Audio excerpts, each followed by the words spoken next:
Good morning and welcome to Life Connection. I'm Jeff Ruff, and for the next few moments, we're going to talk about a ministry, Hope Harbor. You may be familiar with them. They're one of our business partners, ministry partners here on Life 96.5. And Chad Doyle is the executive director of Hope Harbor. And good morning, Chad. Glad to have you with us. Good morning, Jeff. Glad to be with you guys.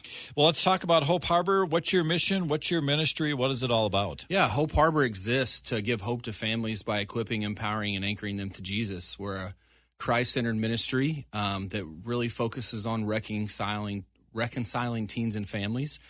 We just want to make strong Christ-centered families that make an impact for generations, and that's kind of what our focus is. We work with teens and families ages 13 to 17, and they're just dealing with ordinary life struggles, anxiety, depression, multiple things, and we're just there to walk alongside them, show them the love of Jesus, and be his hands and feet, and just try to reconcile that family and get it back to a healthy operating unit. Now, within the Life 96.5 listening area, you have a facility in Marshall and one in Parker. So talk about those facilities and the distinctives in each one. Yeah, so our Marshall facility is a girls' home. We have the capability to hold 6 girls there. We have a fully trained, fully equipped staff, and that site's been operating since 2005. It's very established in the Marshall area, has a lot of support. It's operating really strong. It's usually always full or at capacity.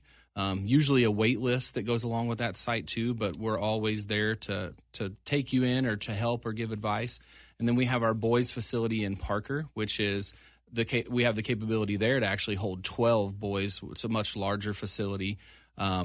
We are looking for some help there. If anybody out there listening, we're looking for a teacher and a program coordinator. So that's basically what we lack, of having a fully equipped staff there at that site. But those are the two main differences. One's a boys' home, the one in Parker, girls' home in Marshall. So this is a residential in-home treatment. Talk about what a typical day looks like there. Yeah, so we operate on 4 principles, so biblical counseling, spiritual growth, education, and life skills. The teens do live with us year-round. Sometimes it could be anywhere between 12 to 16 months, sometimes earlier, depending on the teen that we have. We walk through them, different things like how to change oil, how to cook, do different things like that, life skills that they need to learn how to do. We have group, individual, and group parenting classes as well, plus individual counseling for the residents on site. They cook their own meals. It's a family-style setting. We eat dinner together every night, lunch, breakfast, things like that. And then we have our year-round education. So it's accredited through Lighthouse Christian Academy. They work through their paces. I think they got to complete 12 paces to earn a credit to go back to the school that they're going to be going once they graduate the program. And then spiritual growth. We have devotionals. We hold chapel there. Our education curriculum is also centered around Jesus. And so basically that's what we do there.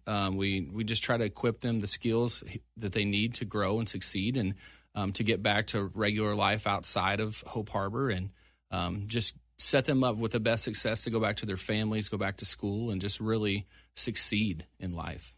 Talking this morning with Chad Doyle, Executive Director of the Hope Harbor Ministry. And where's the website that people can find out more information? You can visit our website. It's www.hopeharbormn.org.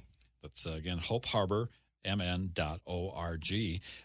Some stories of impact. How have families and teens been reunited through your ministry? It's that's a tough question to answer.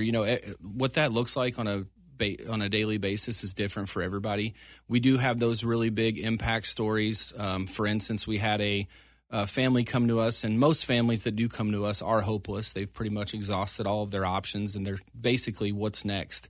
And this particular family, they'd been to 2 different therapists and a psychotherapist, and they were told that there's no hope for your teen. You're just going to have to be okay with where they're at, and things aren't going to change. And I'm happy to say now that teen has completed the program at Hope Harbor, fully functioning, fully living life, enjoying life, working a job, completely healed and restored, and is able to set healthy boundaries and relationships and different things like that. So it's just really unique situation there. But even this day-to-day stuff is what we exist for. There was a story one time where a family came, and they came back from their visit, because they get visits every Friday with their teens, and they came back, and one of our staff was like, well, how was your visit? And they're like, it's awesome. We went to Perkins. And our staff was like, well, I like Perkins. That's great. And she's like, no, you don't understand. We were able to go to Perkins and have a full meal. And they were just like, basically, since their teen was a young child, they weren't able to go out and enjoy a meal together at a restaurant because either depression or anxiety would kick in, and or they would start an argument just to get up and leave. And it was just the blessing in that, right? Just being able to go and sit down and have a full meal with your child and not have to worry about anything like that happening. Or an instance where a father was on his visit with his daughter, and she was like, oh, I forgot to give you a hug as he was getting ready to leave. And she gave him a hug, and our staff looked at him there, and he's just like shocked. And she walked him out to the car, and she was like, what's going on? Are you okay? And he broke down in tears, and he's like, I think my daughter's hugged me for the first time in like 4 years. And just things like that, where you're working on healing the family, and you take little things like that for granted. And, it's just like most people out there, you're like, man, my kid gives me hugs every day, and shows me that love. But to somebody that's been struggling and dealing with stuff like that, it's just like the power of that hug in that moment for that family was just tremendous. So, Chad, as we wrap up, word of encouragement to families that are struggling in their relationship with their teens, and then, at what point should they seek help, maybe through Hope Harbor or through another organization? Yeah, just words of encouragement is just knowing that there's help out there. We're one of many ministries that work with teens across the state, and just encouraging you not to give up. Use your resources, use your local church. Get on the website and Google search. There's so many options out there. We operate a lot in Love and Logic. We teach parenting by Paul Tripp.